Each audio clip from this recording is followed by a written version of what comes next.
Be ready to go. All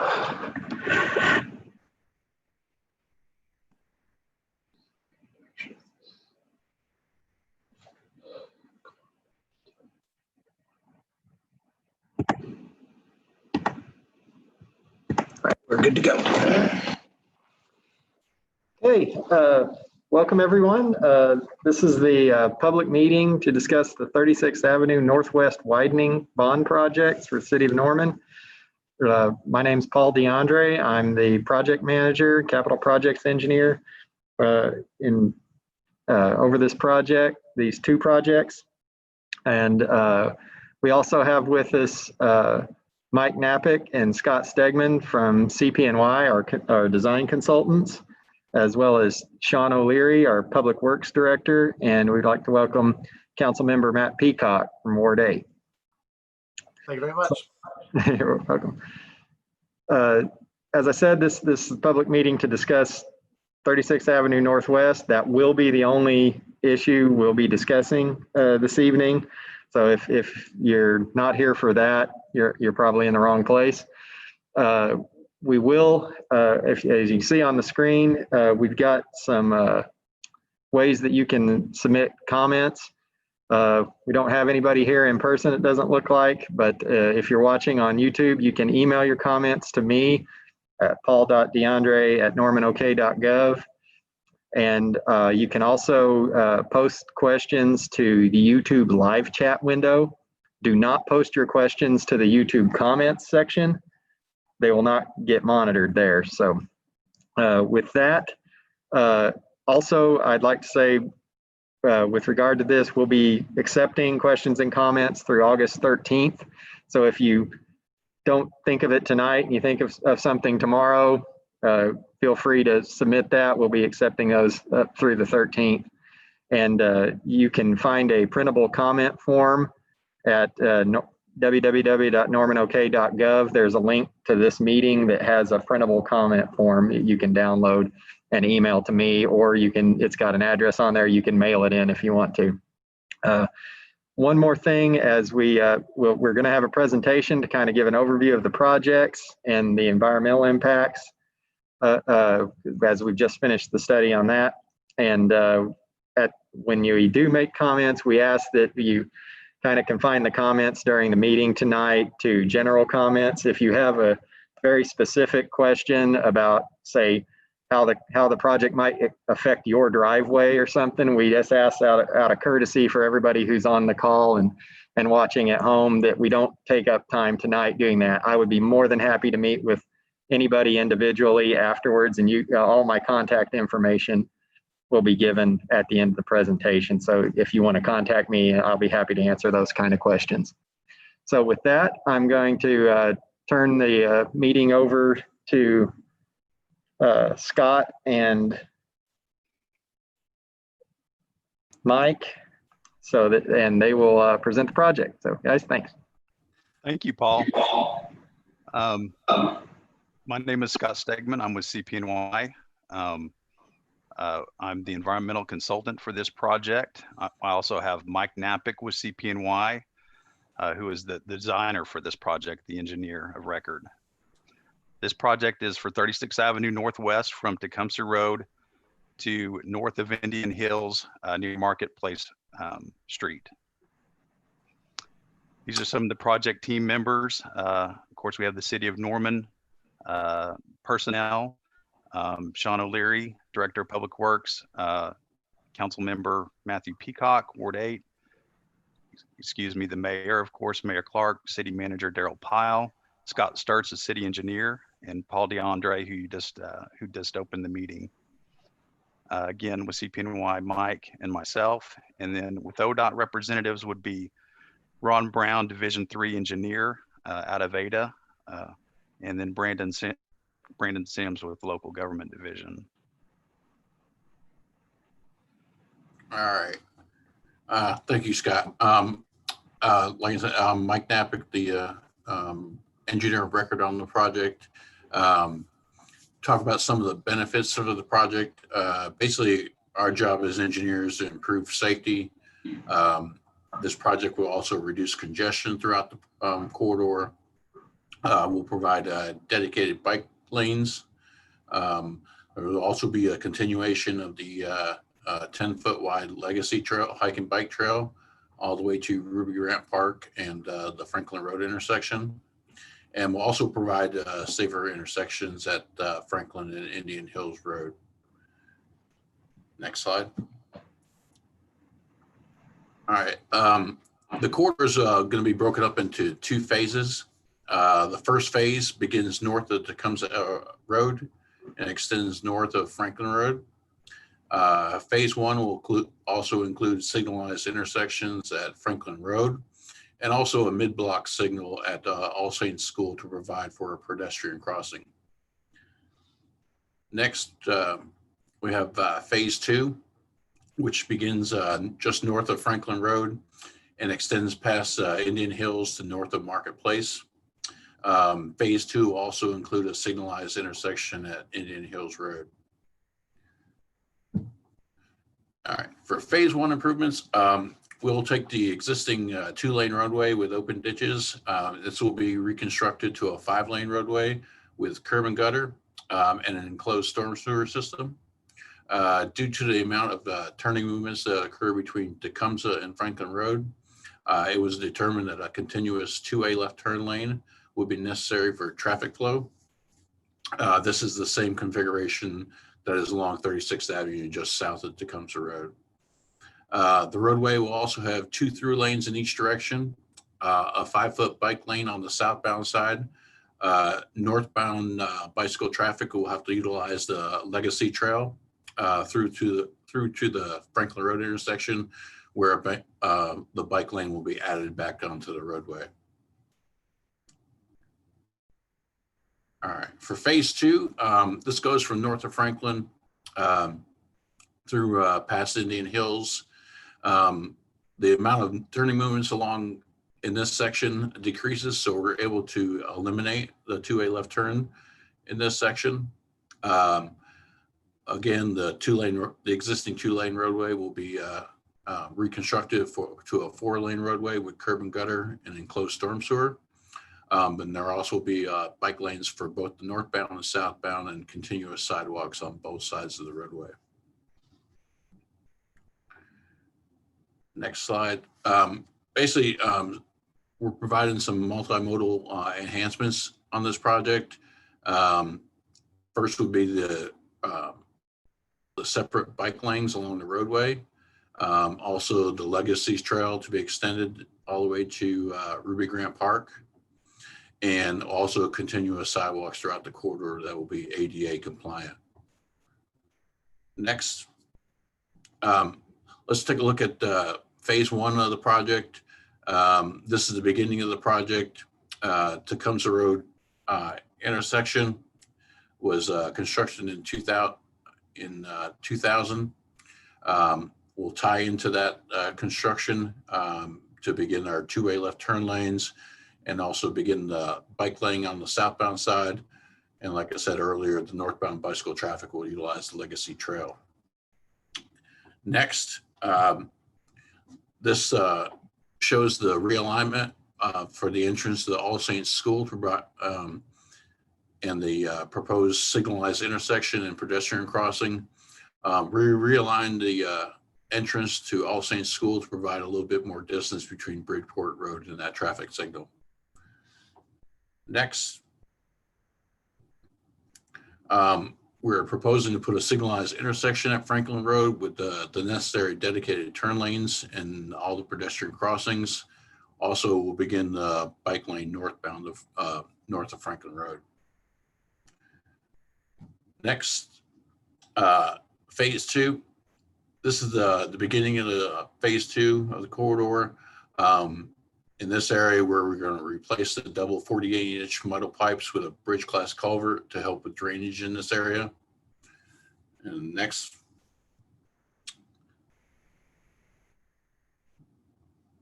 This is the signalized intersection at Indian Hill Road with all the necessary dedicated turn lanes and pedestrian crossings.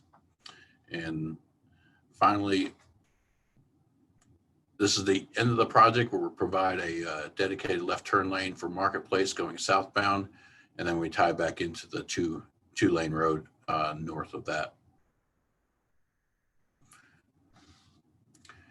There are multiple utilities, both public and private, throughout the corridor. There's a list of some of the utility companies we've been having to deal with. We have determined a lot of the conflicts, and a lot of the utility regulations are already begun.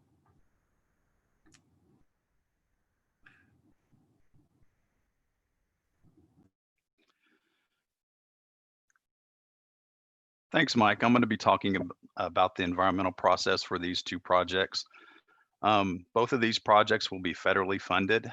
Therefore, the National Environmental Policy Act, or NEPA, law is in effect for these due to the federal funding. This is a decision-making process. As you can see, the wide array of components that go into the NEPA process. Not all of these apply to this project, but these are just some of the things that are components of the environmental review process. So currently we are having the public meeting. This is the public involvement portion of the environmental process. We have completed the environmental studies for both projects. And after this public meeting, we will, as Paul mentioned, allow for a comment period through August 13th of this year. And once all of those comments are gathered, we can prepare the public meeting summary and prepare the environmental documentation for submittal to ODOT and Federal Highway potentially for approval. Once that's complete, we can complete the construction plans for the construction portion. So some of the environmental issues considered, studied, evaluated for this project are shown here. Things such as right-of-way impacts, wetland impacts, stream impacts, threatened and endangered species are evaluated. Cultural resources, potential concerns are evaluated. A cultural resources survey is completed. Hazardous waste studies, park impacts with the Ruby Grant parkland adjacent to the project, and also traffic noise impacts for the widening of the 36th Avenue roadway. We have to evaluate traffic noise.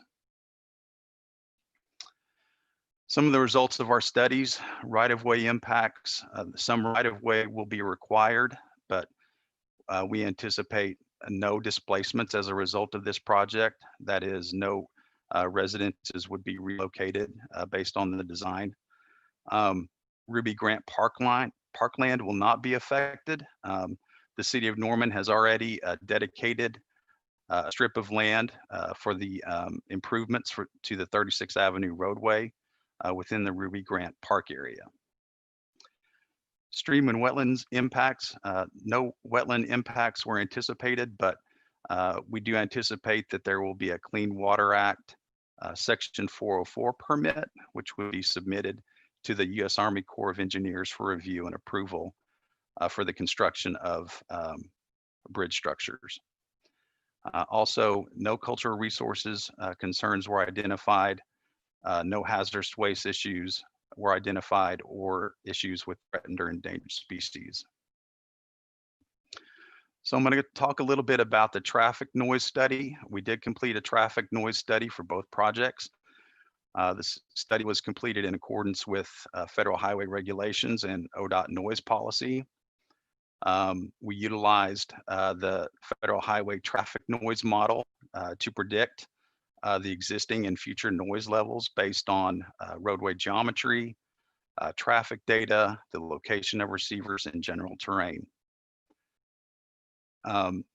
So modeled receiver input being a location where frequent human activity occurs, such as a patio, playground, or pool area. That is to say, we would place these receiver locations in, for instance, in your backyard, where would frequently be located outside and not indoors, is where we locate those receiver points. For residential dwellings, an exterior impact occurs when future noise levels meet or exceed 66 dBA or decibels, or when there is a substantial increase in future noise levels that exceed existing levels by 15 decibels. So the results of the analysis, for the existing condition, that is in current conditions, no residential receivers that we modeled were impacted with noise levels meeting or exceeding 66 decibels. Based on the proposed project and future traffic, with the widening of the roadway and the additional vehicles that would accompany that, 8 residential receivers will be impacted with the future noise levels ranging from 66.7 to 69.4 decibels. And the highest increase that was modeled over the existing sound levels was 5.3 decibels. These future impacts occur to the near receivers, that is the homes that are located near 36th Avenue Northwest in Castle Rock neighborhood, and the residential area located just south of Indian Hills Road on the west side. I believe it's called the Marlat neighborhood. So since there were some impacted receivers based on the noise modeling, noise mitigation was evaluated in the form of a freestanding noise wall within the existing right-of-way and considered for the impacted residential dwellings. So for those impacted receivers that were located within the Castle Rock neighborhood, noise mitigation was determined not feasible because the noise barrier that was modeled did not achieve the required reduction of 7 decibels to be able to show that the mitigation was effective. For the impacted receiver identified south of Indian Hills Road, noise mitigation was determined not reasonable due to the high construction cost for the one benefited receiver.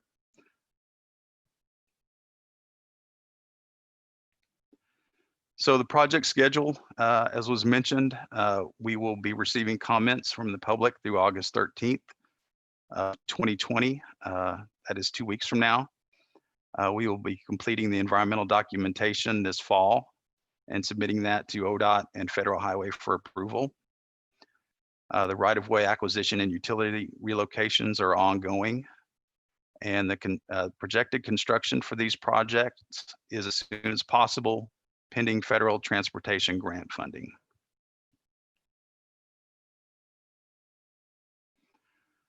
So with that, I will turn it back over to Paul for comments, and we would open it up for questions and comments at this time. Thank you, Scott. I'd also like to say that the thought is on the schedule that, the phase 1, the south mile will happen first. If we are able to get federal funding for both of these, we have spent some effort in trying to get the second phase up and running quickly. So hopefully that can either run concurrently or just follow quickly on the heels of the first section. So hopefully we can get both of these knocked out. We keep hearing rumblings that there may be some additional federal funding coming in with the stimulus packages, but have yet to see it yet. So we're hopeful there. So have we gotten any questions online? No question. Anything from YouTube? Okay, well, we'll give people, I guess we give a couple minutes in case they're digesting the presentation, but well, otherwise there's not anything coming in. Anybody, no comments, anything? Okay. Well, I guess if there are no questions, we will adjourn the meeting. We thank you all for attending and can't wait to get these projects going. Thanks.